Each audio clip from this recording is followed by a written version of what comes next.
Good afternoon. Today we will be discussing FERPA regulations. What is FERPA? FERPA stands for Family Educational Rights and Privacy Act. It is a federal law that protects the confidentiality of student educational records. And the FERPA statute is found at 20 U.S.C. Code of Law in the U.S. Department of Education. The U.S. Department of Education reports that hundreds of educational breaches occur annually. In fact, over the recent years, 10 schools have made national headlines because of breaches using ransomware. The State Student Privacy Report Card, released in 2019, stated that many operational functions historically performed by schools are now outsourced. In our school, an example of this would be Power School, which we use for recording student grades. It also contains a lot of student information that was usually kept in the school but is now out in the public. Also, FERPA regulations have been changing, making it easier to share student data, often without parental consent. Examples of this include Google, Facebook, and Microsoft. To help fill the gap these changes create, individual states are creating privacy laws, and more than 40 states since 2013 have created privacy laws, and this encompasses over 120 laws between the 40 states. Even though these laws help, it still comes down to the schools being responsible for the data they share to third party vendors such as ed tech companies, Power School, and surveillance operators with the cameras.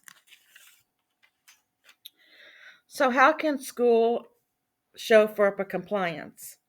Eyesight has listed 10 ways to ensure we are following regulation policies. The first one is raise FERPA awareness. We need to ensure all employees are aware of FERPA and that it's their duty to comply with the provisions. Explain why FERPA was established, what it aims to do, and consequences for this noncompliance. And that's what we are doing in this particular slideshow presentation. Confirm that FERPA applies to you. FERPA applies to any school that receives federal funding from programs administered by the U.S. Department of Education. This includes virtually all public and charter schools. Know the rights, protections, and exceptions. It's the job of every school employee to learn, understand, and comply with FERPA.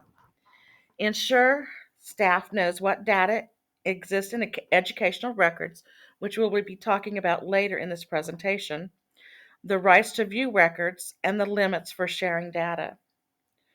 Choose compliant vendors. We need to choose third-party vendors that will comply with FERPA.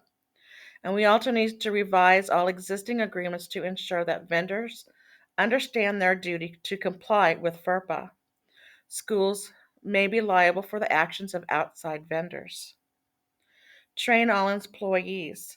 Conduct yearly training on FERPA, such as we are doing now in this slideshow presentation. Include the rights it awards and the requirements of the school. FERPA has many forgettable nuances, but unintentional violations still have consequences. Implement compliant policies and procedures. Implementing FERPA compliant policies and procedures make it easier for staff to comply too. For example, shred all old papers, develop a data breach response plan, and prohibit emailing private data.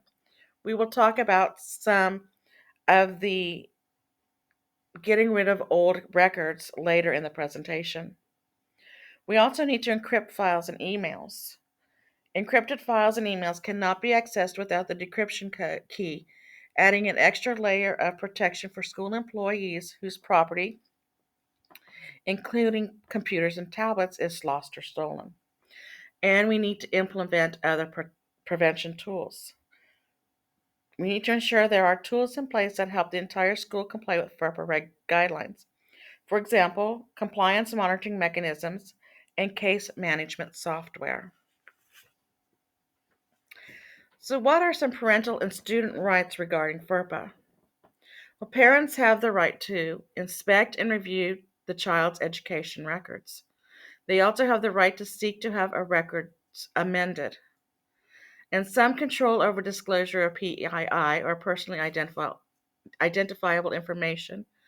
Rights transfer to students at the age of 18 or they attend a post secondary school.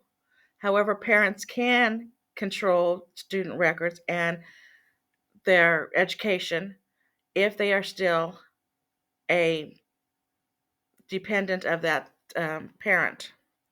So, what are some education records?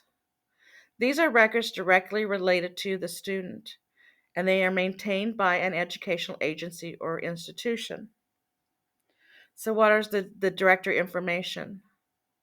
This is information that can be disclosed to a third party, and they may include the name, address, telephone listing, electronic mail address, date and place of birth, and grade level of a student. What about student surveillance, or what about school surveillance cameras?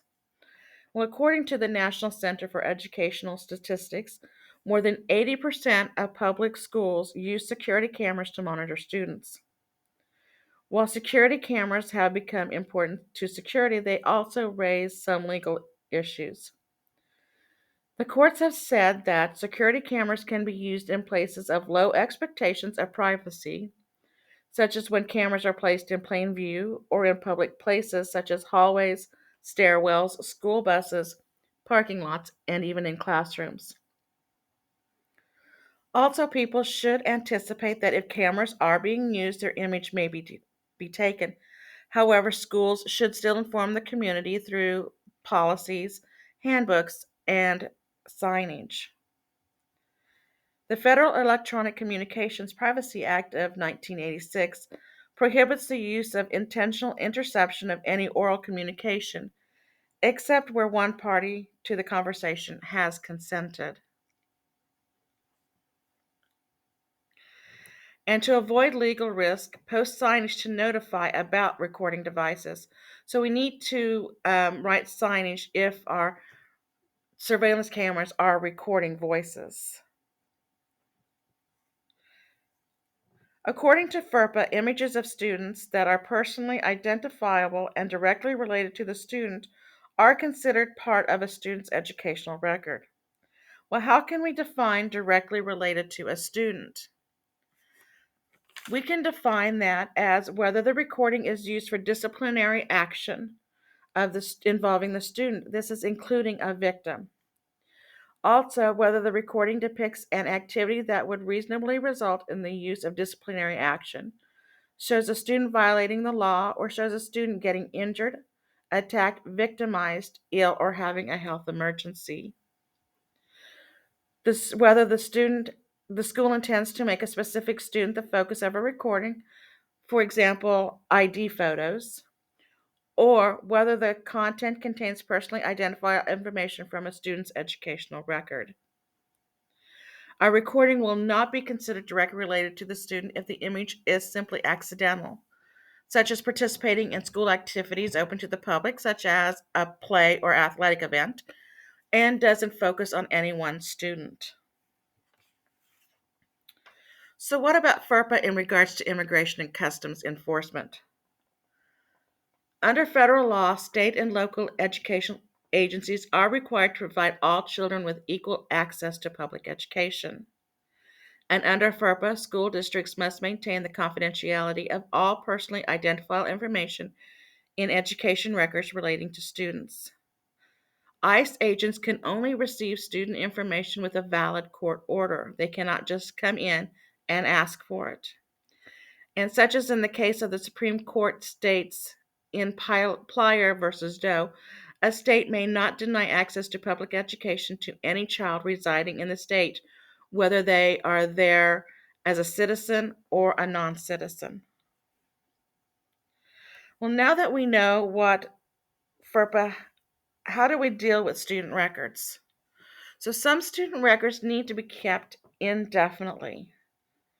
Some will need to be kept for a short period of time to comply with legal or to our own school policy requirements.